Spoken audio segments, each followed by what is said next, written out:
예수께서 안식 후 첫날 이른 아침에 살아나신 후 전에 7 귀신을 쫓아내 주신 막달라 마리아에게 먼저 보이시니 마리아가 가서 예수와 함께 하던 사람들이 슬퍼하며 울고 있는 중에 이 일을 알림해 그들은 예수께서 살아나셨다는 것과 마리아에게 보이셨다는 것을 듣고도 믿지 아니하니라.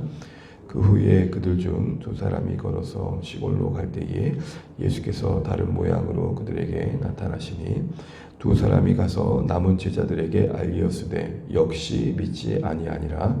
그 후에 11 제자가 음식 먹을 때에 예수께서 그들에게 나타나사 그들의 믿음 없는 것과 마음이 완악한 것을 꾸짖으시니 이는 자기가 살아난 것을 본 자들의 말을 믿지 아니함이로라.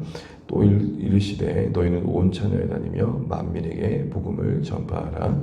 믿고 세례를 받는 사람은 구원을 얻을 것이요 믿지 않는 사람은 정죄를 받으리라. 믿는 자들에게는 이런 표적이 따르니 곧 그들이 내 이름으로 귀신을 쫓아내며 새 방언을 말하며 뱀을 집어 올리며 무슨 독을 바칠지라도 해를 받지 아니하며 병든 사람에게 손을 얹은즉 나으리라 하시더라. 주 예수께서 말씀을 마치신 후에 하늘로 올려지사 하나님 우편에 앉으시니라. 제자들이 나가 두루 전파할세 주께서 함께 역사하사 그 따르는 표적으로 말씀을 확실히 증언하시니라. 아멘. 인사 나누겠습니다. 하늘 복 많이 받으십시오. 함께 기도하며 감사합니다. 네, 감사합니다. 오늘부로 해서 마가복음을 우리가 이제 마무리하게 됩니다. 어제 살펴본 것처럼 마가복음은 실제적으로는 8절까지 해서 맞춰지는 것으로 봅니다. 그렇게 보면 좀 결말이 좀 갑작스럽고 당황스러웠죠.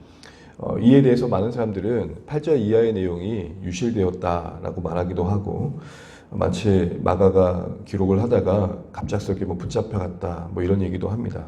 하지만 성경에 오류가 없음을 우리가 믿고 또 하나님께서 마가를 통해 기록하게 하셨을 때에 사본학적으로도 그렇고 또 하나님의 또 분명 섭리 안에서 많은 학자들이 인정하는 바는 마가의 의도한 정당한 구절이라 해석합니다. 무슨 말이냐? 이 8절의 애매모호한 이 결론이 진짜 마가가 의도했던 마침이라는 것이죠.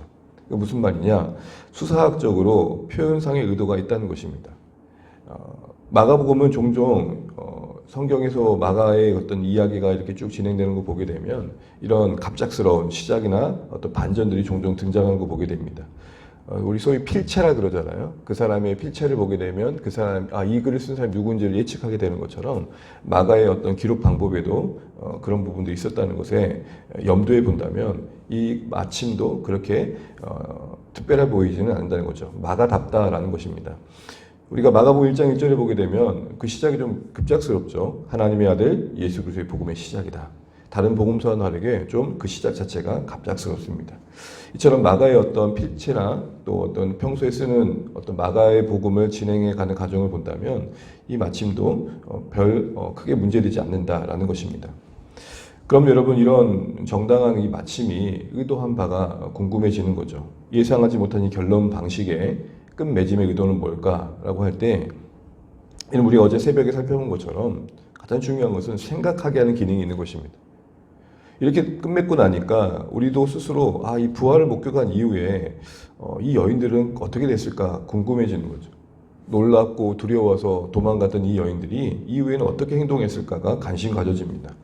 연장해서 그래서 이러한 표현의 의도는 교회로 하여금 생각하게 하고 스스로 답을 찾게 하는 기능이 있는 것입니다. 마가 입장에서는 당시 독자였던 교회에게 답을 넘기는 효과를 하게 하는 것입니다. 너희가 이제 답해보라 라는 것이죠. 당시 교회가 스스로 답하도록 하는 효과가 있다는 것입니다. 이제 교회가 반응할 차례라는 것입니다. 마가복음을 읽는 사람들이 마가복음을 읽는 교회가 이후에 이 이야기의 마무리를 어떻게 해갈 것인가에 대한 생각을 하게 하는 기능이 있다는 것입니다. 달리 말해 이제는 너희들의 이야기로 이 마지막 이후의 이야기를 써가야 될 것이다 라는 것이죠. 그래서 이런 질문을 하게 하는 것이죠. 부활의 소식을 접한 당신이라면 그 자리에서 여인들과 같은 행동을 했겠는가? 아니면 다른 행동을 했겠는가? 빈 무덤을 발견한 현장에 있었다면 당신은 어떻게 행동했겠는가? 라고 자문하게 한다는 것입니다. 이제는 너의 삶으로 답하길 바란다라는 것입니다. 아마도 마가의 이런 의도에 기대하는 바는 다른 바가 아닐 것입니다. 적어도 본문 8절에 등장하는 여인들과는 다른 모습이길 기대했을 것입니다. 두려워하고 떨지 않고 담대하기를 바랬을 것입니다. 그래서 그런지 이어지는 9절부터 20절은 후대 교회가 한 2세기경에 첨부한 것으로 알려져 있는데요. 그 내용 자체가 그런 마가의 기대에 의도하게 부활 이후의 교회의 모습이 어떠해야 되는지를 보여주고 있습니다. 그 기록된 내용은 엉뚱한 내용이 아니고 이미 그 당시에 전승으로 내려오고 있는 모든 복음서의 내용과 사도행전 내용이 축약해가지고 정리되어 있는 걸 보게 됩니다. 다시 말해서 9절부터 20절은 누가복음에도 마가복음에도 사도행전에도 찾아볼 수 있는 내용들이 다 담겨 있더라는 것입니다. 그런 의미에서 우리는 이 9절도 20절도 하나님의 말씀의 그 건의 아래서 생각하고 우리에게 준 교훈들을 우리가 볼 수 있어야 한다는 것이죠. 그럼 어떤 교훈이 우리에게 있습니까? 가장 중요한 것은 오늘 쭉 말씀을 읽으면서 다시 한번 생각하게 되는 게 교회가 부활을 만든 게 아니라 부활하신 예수님이 교회를 부활의 증인으로 세웠다는 것입니다. 부활이라는 것이 교회 스스로 만든 생각과 사상, 교리가 아니라 부활하신 예수님이 교회를 부활의 증인으로 세워 만들어진 결과라는 것입니다. 우리가 여러분 방금 본문을 읽었지만 10절부터 13절까지 보게 되면 비슷한 패턴이 반복됩니다. 그게 뭡니까? 부활하신 예수님이 증인들을 세우시고 그 예수님을 본 자들을 통해 제자들에게 부활의 예수님을 증거하는데 각각 오늘 제자들은 믿지 않는 모습을 보여줍니다. 우리 9절을 볼까요? 9절 한번 읽어보겠습니다. 예수께서 안식 후 첫날 이른 아침에 살아나신 후 전에 7 귀신을 쫓아내어 주신 막달라 마리아에게 먼저 보이시니 먼저 마리아에게 자신을 보여주십니다. 그래서 마리아는 그 사실을 제자들에게 알립니다. 10절처럼. 그런데 11절 볼까요? 그들은 예수께서 살아나셨다는 것과 마리아에게 보이신 것 듣고도 믿지 아니야. 듣고도 믿지 않는 제자들의 모습을 보여주십니다. 똑같은 모습을 12절부터 13절에도 보여주는데요. 우리 12절 한번 읽어보겠습니다. 그 후에 그들 중 2사람이 걸어서 시골로 갈 때에 예수께서 다른 모양으로 그들에게 나타나시니 아마도 누가복음에 기록된 24장에 기록된 엠마오로 향하는 두 제자의 이야기일 것입니다. 그들에게 나타나셔서 그들이 다시 예루살렘으로 돌아가서 그 사실을 알렸을 때에도 13절에 뭐라고 합니까? 믿지 않는데 거기에 중요한 단어가 하나 들어가 있습니다. 뭐라고요? 역시나. 예측했던 대로 이들이 여전히 믿지 않는다라고 되어 있습니다. 그래서 이제는 예수님이 직접 방문하시죠. 이것은 갈릴리에서 예수님이 찾아가셔서 그들을 만나주셨던 요한복음의 말씀을 배경으로 하고 있습니다. 14절 말씀 한번 읽어보겠습니다. 그 후에 11제자가 음식 먹을 때에 예수께서 그들에게 나타나서 그들의 믿음 없는 것과 마음이 완악한 것을 꾸짖으시니 이는 자기가 살아난 것을 본 자들의 말을 믿지 아니함이로라. 그 믿지 아니함 때문에 증인들의 말을 듣지 않는 것 때문에 이제 예수님이 직접 나타나셔서 그들의 믿음 없는 것 그리고 그 완고함을 책망하셨다라고 말합니다. 마리아에게 나타나셨고 두 사람에게 나타나셨고 제자들에게 나타나셔서 부활의 사실을 증언하시는 예수님의 모습과 거기에 각각의 반응을 우리가 지금 보고 있는 것입니다. 결국 부활의 예수님이 교회에게 나타나셔서 자신을 나타내 보이심의 결과 그리고 그것을 받아들이지 못하고 믿지 못하는 자들을 세워가시는 과정 속에 교회는 부활의 신앙을 갖게 되었음을 보여주고 있는 것입니다. 세상이 말하는 것처럼 부활은 너희가 만든 이야기지 라고 말하지만 그렇지 않다라는 것입니다. 그런데요 14절을 보시게 되면 이 11제자의 믿음 없음을 꾸짖으시는데 덧붙여 그들의 믿음 없음과 병행하여 나오는 표현이 뭐냐면 완악함입니다. 14절 다시 보시게 되면 믿음 없는 게 곧 그 마음에 뭐와 연결되어 있습니까? 완고함, 완악함. 완악함의 사전적 의미는 뭡니까? 고집스럽다는 것입니다. 이렇게 보면 여러분 우리가 믿음을 갖는다는 것에 바른 정의를 하게 됩니다.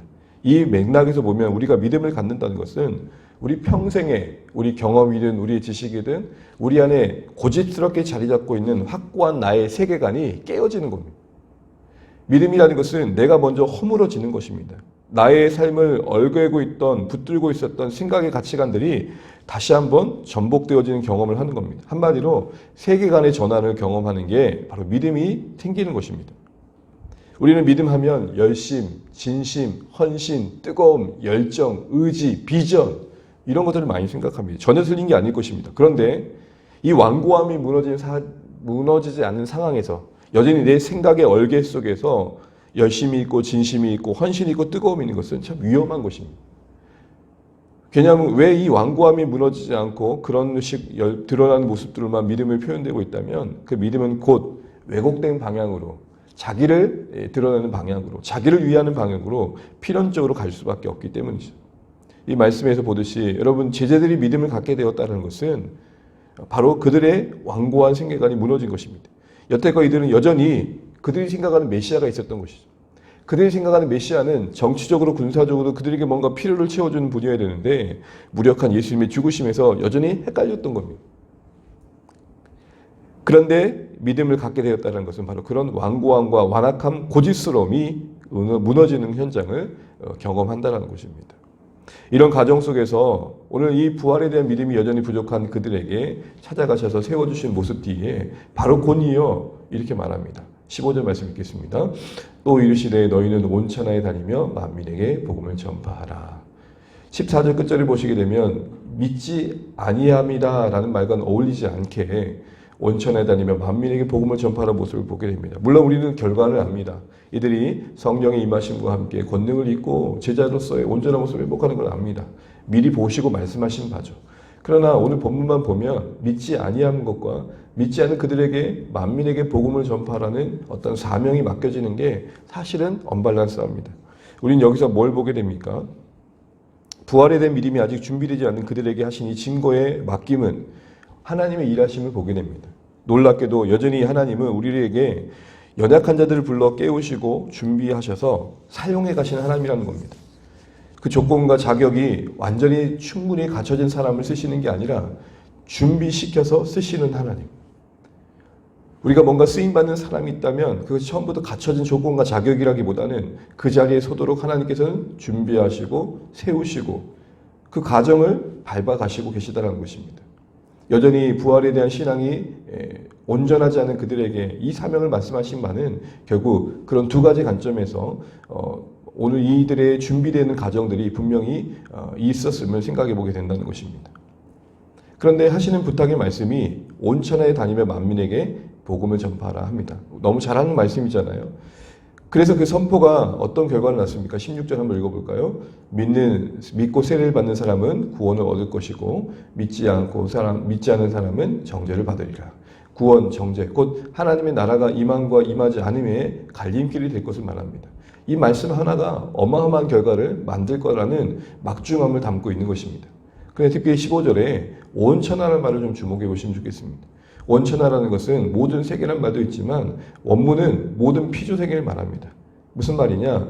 모든 나라에 사는 사람들을 포함한 하나님이 만드신 모든 창조 세계를 말하는 겁니다. 그래서 영어로 보면 all creation이라고 되어 있습니다. 무슨 말입니까? 하나님이 지으신 모든 세상에 복음을 전파하라 이 말은 우리가 단순히 한 사람이 예수 믿어 구원받는 것만이 아니라 그 신자가 살아가는 모든 사상, 어떤 이웃과의 관계, 어떤 지역, 사회, 환경, 모든 망라한 문제들 속에 복음이 역사해야 된다 이 얘기를 하는 것입니다. 이 말씀은 결국 우리에게 예수 믿고 천국 가면 그만이란 말씀을 하는 게 아니라 한 사람이 예수를 믿어 구원받았다면 그 가정이, 그 이웃이, 그가 속한 모든 곳이, 그가 살아가는 삶의 자리가 그리고 그를 둘러싼 모든 환경들이 하나님 나라를 회복하는 방향으로 방향을 가져야 된다 이 얘기를 하는 것입니다. 그러면 여러분 신자된 우리는 나 한 사람의 개인의 구원에만 머무는 신앙에서 벗어나서 교회를 통해 또 하나님 나라가 곳곳에서 확증된 모습이 무엇인지를 그려낼 필요가 있습니다. 이 땅에 복음이 있다면 이 나라 안에 이 조국 대한민국 안에 어떤 모습으로 나타나야 될까? 이 나라에 복음이 있다면 또 자라난 청년 세대에 복음이 있다면 저렇게 방황하는 청소년들에게 복음이 있다면 어떤 모습일까? 조금은 지평을 넓혀 복음의 관점에서 회복될 모습을 그려보는 게 어쩌면 이 15절의 말씀이 우리 가운데 적용된 모습일 것입니다. 단순히 나 하나 예수 믿고 끝날 문제가 아니라 온 천하란 말을 염두에 본다면 적어도 내가 예수를 믿었다면 이 온 천하가 적용되는 것은 오늘 내가 속한 가정 그리고 나가 살아가는 일터 삶의 모든 관계 속에 복음의 가치가 적용되고 있는지 그래서 그 복음이 전파될 때 말씀하시는 그 하나님의 나라의 그림이 어떻게 펼쳐지고 있는지를 나는 기대하고 있는지 생각해 볼 필요가 있다는 것이죠. 그러면서 오늘 주님께서는 이렇게 복음을 전하며 순종하는 교회에게 뭘 약속하십니까? 17절 말씀 읽겠습니다. 믿는 자들에게는 이런 표적이 따르리니 곧 그들이 내 이름으로 귀신을 쫓아내며 새 방언을 말하며 18절까지요. 뱀을 집어 올리며 무슨 독을 마실지라도 해를 받지 아니하며 병든 사람에게 손을 얹은즉 나으리라 하시더라. 이렇게 믿고 순종하는 자들에게 복음을 전하는 그 현장에서의 하나님의 도우심, 보호하심, 함께하심을 약속해 주십니다. 그것을 예로서 귀신을 쫓아내는 일들, 새 방언을 말하는 일들, 뱀을 집어 올려도 해를 받지 않는 일들, 병든 사람에게 손을 얹으면 낫는 기적들이 나타남을 말합니다. 여러분, 이런 기이한 표적들이 요즘도 성경 현장에는 일어나고 있습니다. 무슨 말입니까? 우리의 기대와 원함과 상관없이 하나님의 필요에 의해 지금도 일어난 일들이라는 것입니다. 그럼에도 불구하고 우리는 이 표적을 보면서 이것이 반드시 일어나야 될 것처럼 얘기하는 경우가 있습니다. 특별히 오늘날 이런 이야기를 하면서 이런 것들이 나타나지 않으면 예수를 믿지 않는 것이다 라고 말하는 사람들도 있습니다.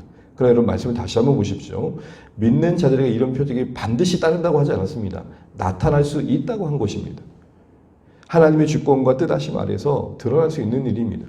지금도 복음 안에서 귀신이 쫓겨나는 일이 있습니다. 그러나 매번 일어나는 건 아니죠. 여기서 특별히 새 방언이라는 것은 다른 언어를 말합니다. 어떤 선교사님들이 전혀 언어가 준비되지 않은 상황에서 은혜 안에서 전혀 다른 국가의 사람들에게 복음을 전하는 일이 종종 일어난다고 성교의 어떤 관련된 자료를 보면 기록되어 있습니다. 뱀을 집어 올리고 해를 받지 않는다는 것은 매번 그런 건 아니겠죠. 이걸 시험 삼아서 여러분 우리가 뱀에다 손을 넣는다면 여러분 우리가 하나님을 시험하게 되는 일일지도 모릅니다.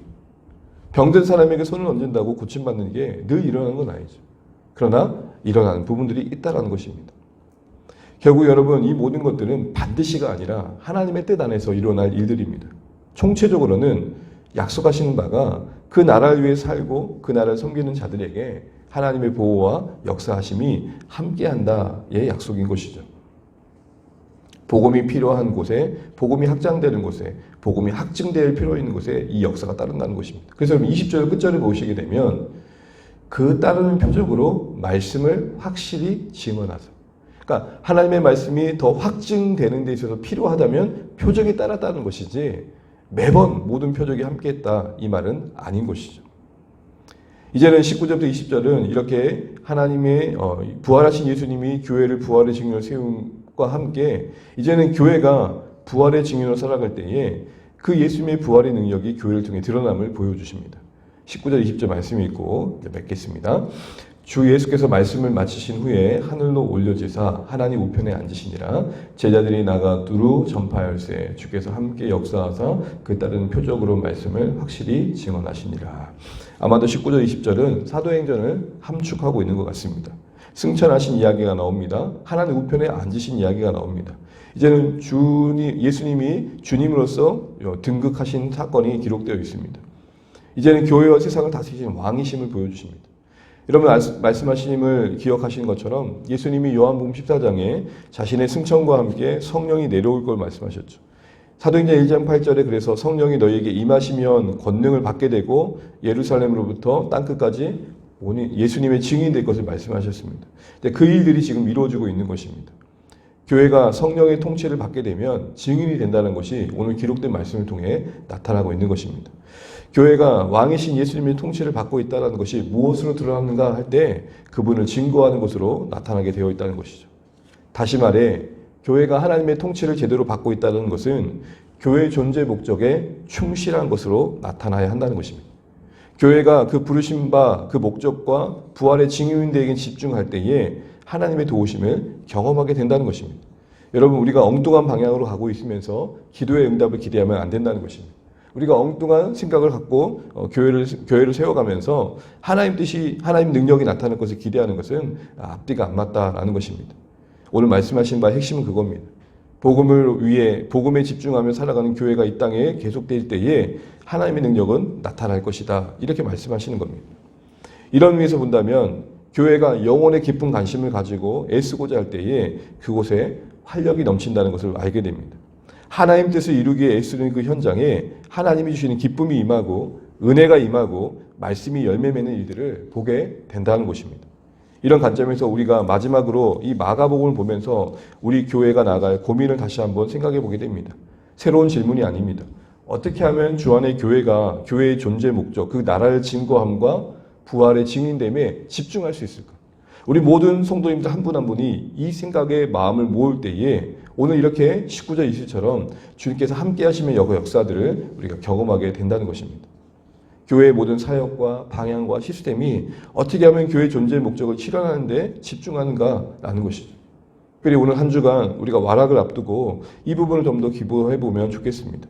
초대하려고 했던 분들을 찾아가시고 기도하고 섬길 때에 하나님 주신 이런 은혜들을 기대해 보면 좋겠다라는 것입니다. 그러면서 다시 한번 점검해 봅니다. 우리의 교회는 정말 이 부분에 간절한 고민을 갖고 있는가? 그러면서 이제 마지막으로 생각해 볼 것은 이 마가복음의 마지막이 20절 말씀을 보게는 것처럼 주께서 함께하사라는 것입니다. 여기서 우리는 교회의 소망됨과 교회가 이 땅에 다시 한번 하나님 나라를 위해 살아갈 수 있는 그 근원의 힘이 바로 여기에 있음을 보게 됩니다. 말씀드린 것처럼 마가복음은 고난받고 있는 교회를 향한 하나님의 뜻이 담겨있는 편지, 복음서입니다. 고난 가운데 있던 당시 성도들에게 마가복음을 통해서 위로하시고 격려하시고 도전하신 내용이죠. 하나님의 아들이시다. 예수님이 하나님이시다. 복음이신 그 예수님이 하나님 그분이시다 하면서 이제는 그 하나님이 너희와 지금도 함께하고 계시다라는 것으로 맞춰지고 있습니다. 마가복음의 마지막은 임마누엘입니다. 이것은 오늘날 동일하게 교회된 우리에게도 소망이며 힘이며 우리가 오늘도 이 세상에 살아가야 할 이유가 되는 것이죠. 당시에 무너질 수밖에 없었던 신자들에게, 핍박과 압박 앞에 으그러질 수밖에 없었던 그들에게 다시 한번 그들의 중심을 붙잡아주는 마가의 마지막 권면은 하나님이 너희와 함께 하시다라는 것입니다. 오늘 이것을 다시 한번 기억하면서 우리가 다시 한번 이 마가를 마치면서 복음이신 예수님이, 하나님의 아들이신 예수님이 오늘 교회와 함께 한다는 사실 속에 여전히 우리가 이겨내야 되고 싸워야 될 것들이 많지만 끝까지 이 싸움을 감당해야겠다. 다시 한번 각오하고 마음을 추스릴 수 있는 오늘 마가복음의 오늘까지의 그런 여정이 되었으면 좋겠습니다. 이제 우리가 다 내일부터는 바울 서신과 함께하는 교회 세우기라는 주제로 이제 바울 서신을 기록된 순서를 따라 살펴보려고 합니다.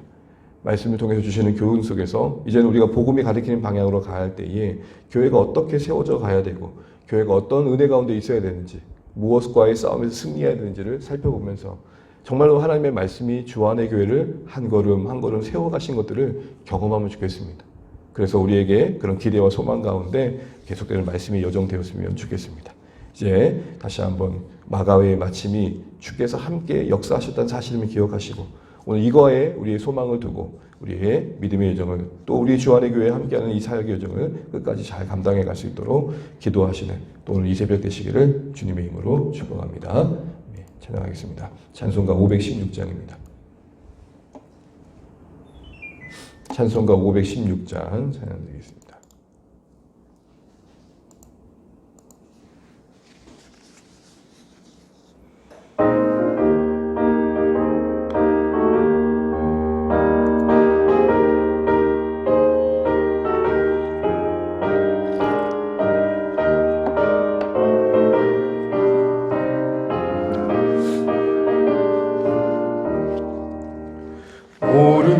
따르라 의의 길 세계 만민의 참된 길 이 길 따라서 살기를 온 세계에 전하세 만 백성이 나갈 길 어둠 밤 지나고 동된다 환한 빛 보아라 저비 주 예수의 나라 이 땅에 곧 오겠네 오겠네 주 예수 따르라 승리의 주 세계 만민이 나가 길과 진리요 참 생명 참 잠검을 부수고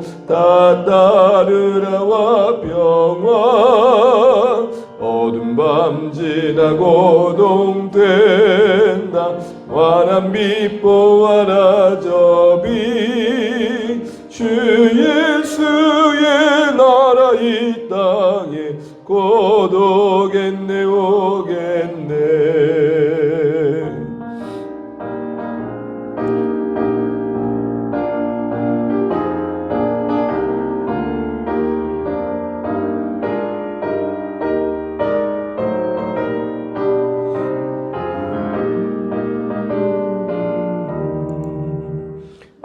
나으니 소시간이여라 세계 만민을 구하려 내 주 예수를 보내신 참 사랑의 하나님 만 백성이 따를 길 어두운 밤 지나고 동된다 환한 빛보 하나 접이 주 예수의 나라 이 땅에 곧 오겠네 오겠네 고난 길에 치고 찾아온 길 많은 백성을 구한 길 모두 나와서 믿으며 온 세상이 마침내 이 진리에 살겠네 어두운 밤 지나고 동된다 환한 빛보 하나 접이 주 예수의 나라 이 땅에 곧 오겠네 오겠네. 아멘. 오늘 주신 하루 감사하면서 우리 함께 말씀을 기억하며 기도하면 좋겠습니다. 오늘 마가복음 마무리하면서 우리가 9절부터 20절 말씀을 봤습니다. 마가의 기대대로 부활 이후에 교회가 어떻게 응답해야 되는지를 살펴봤습니다. 교회가 부활을 만든 게 아니라 부활하신 예수님께서 교회를 세우시고 그 교회를 부활의 증인으로 세우셨음을 살펴봤습니다. 교회가 그렇게 부활의 증인으로 삶에 집중할 때에 하나님이 약속하신 능력을 경험할 수 있음을 보았습니다. 특별히 그런 삶을 살아가는 중에 교회가 이 땅에서의 그 어려움들을 넉넉히 이겨내기 위해 여전히 주께서 함께 하심을 기억해야 된다는 것을 살펴봤습니다. 하나님의 아들 예수 그리스도의 복음의 시작으로 시작되었던 마가복음의 마침은 주님께서 함께 역사하신다라는 것입니다. 이 복음이 복음되도록 그 복음에 맡긴 교회가 교회되도록 주께서 함께 하신다라는 것입니다. 오늘 이것이 교회됨의 소망이며 힘일 것입니다. 우리 주 안의 교회도 이 사실을 기억하면서 복음을 위해 계속해서 집중해 갈 수 있는 교회로서 세워져 가면 좋겠습니다. 특별히 이 시간 우리가 한 주간 또 이렇게 또 기도하는 데 집중하면 좋을 것이 우리 성기 VIP를 기도하면 좋겠습니다. 언제 이번 주 우리 추수감사주일에 초대될 분들을 우리가 기억하고 기도하면 좋겠습니다. 우리 변정현님, 우리 조소혜자매 직장 동료입니다. 조소래님, 조소영자매 언니고요. 최정아님, 강경미자매 지인입니다. 그리고 차승혁, 김지혜 가정, 우리 임혜영자매 지인입니다. 그리고 우리 허준범, 윤선자매 자녀입니다. 그리고 우리 박찬우 목사님 지인이신 김경우 형제님 가정을 위해서 기도해 주십시오. 그리고 이경선 성도의 자녀 박지은, 김달애 위해서 기도해 주시면 좋겠습니다. 그리고 우리 윤장훈이 또 조카의 윤동현 가정을 위해서도 기도해 주시면 좋겠습니다. 그래서 제가 이제 알고 있는 일을 말씀만 나눴는데요. 교회도 우리가 품고 시도하고 있는 영혼들 계속해서 정말 하나님의 은혜 안에서 꼭 만날 수 있고 또 그날 또 약속된 만남 속에서 하나님의 복음이 그들 가운데 새겨질 수 있도록 기도해 주시면 좋겠습니다. 이 시간 또 기도하실 때 정말 주안의 교회 자녀세를 기도해 주시면 좋겠습니다. 내일 모레 이제 또 수능이 있는데 우리 효원이 주보에도 기도해 주시고요. 그리고 우리 일상과 일터 속에 이제 추워져가는 가정 속에 건강하게 잘 지내시면 좋겠고 또 코로나가 또 기승을 부린다고 하는데 안전하게 또 연말이 더 지나가면 좋겠습니다. 그 외에도 이 땅에 세우신 교회들 위해서 기도해 주시고 또 이 나라 민족을 위해서 기도해 주시면 좋겠습니다. 우리 각자의 기도 제목까지 기도하시다가 오늘 주안에 승리하시길 바랍니다. 우리 같이 와라하게 초대될 분들을 더 마음에 두고 우리 한 시간도에 기도하고 또 승리하시길 바랍니다. 기도하시겠습니다. 하나님 감사합니다. 오늘도 우리에게 허락하시는 날 우리가 이렇게 함께 기도하게 하시고 주의 뜻을 구하게 하신 것들 감사합니다. 아버지 하나님, 우리가 마가복음의 여정을 마치면서 주님께서 우리와 함께 하신다는 사실을 기억하게 됩니다. 교회가 부활을 만든 것이 아니라 부활의 주님께서 교회를 세우셔 부활의 증인을 세우셨고 우리가 부활의 증인답게 살아갈 때에 약속된 하나님의 능력이 있음을 알게 하시고 하나님 그 능력을 따라 살기 위해 여전히 우리 주님과 함께 하신다는 사실 외에 다른 것들 우리가 바라보지 않도록 역사하여 주십시오. 하나님 둘러봐도 주님이 계시지 않은 것 같고 하나님 정말 살아계신 하는 의문을 던질 수밖에 없는 여러 일들 속에서도 우리의 주님의 소망 되심을 주님이 우리의 소망 되심을 잊지 않게 도와주시고 함께 하시겠다는 약속대로 신실하게 주의 교들을 붙들고 계시다는 사실들을 우리가 놓치지 않게 하여 주십시오. 하나님, 한 주간 우리가 완악으로 또 준비되어집니다. 하나님, 정말로 초대되어지고 함께하기로 한 분 영혼들 주께 그들 마음을 붙잡아 주시고 당일에 별일 없도록 도와주시고 정말로 예비된 만남 속에 또 준비된 말씀과 은혜 안에서 정말 하나님 나라를 향한 한 걸음을 또 내디딜 수 있도록 역사해 주시기를 간절히 바라고 원합니다. 주여 은혜를 베풀어 주시옵소서. 주님 함께하여 주시옵소서. 주의 사랑이 우리 가운데 역사하게 도와주시고 주의 능력이 우리 가운데 나타날 수 있도록 축복하여 주시옵소서. 하나님, 주님의 긍휼을 바라봅니다. 주의 은혜가 우리 가운데 임하게 하여 주시옵소서. 하나님 아버지, 주의 사랑 우리 함께하여 주시고 도와주시며 주의 긍휼을 우리 가운데 베풀어 주시옵소서. 주님, 초대되어진 분들을 기도합니다. 하나님 아버지, 우리 변정현님, 조세희님, 지정아님, 하승엽, 김지혜님, 거준문, 하나님 한 분 한 분 주께 붙들어 주시고 하나님 함께 하시고 우리 하나님 초대되어진 마음을 열어주시기 바랍니다. 우리 김경우, 김경김이, 그리고 박재영, 김다혜, 우리 윤동현 하나님께 붙들어 주셔서 하나님 그 한 분 한 분을 기억하여 주시고 그들의 마음을 붙들어 주시고 주장하여 주시기를 간절히 바라고 합니다. 그래서 하나님의 능력과 은혜가 임할 수 있도록 역사하여 주시옵소서. 하나님 자비를 베풀어 주시옵소서. 우리가 또 품고 초대하고 있는 영혼들이 주님께로 인도함 받는 은혜가 이어지게 하여 주시옵소서. 주님 감사합니다. 주여 도와주시옵소서.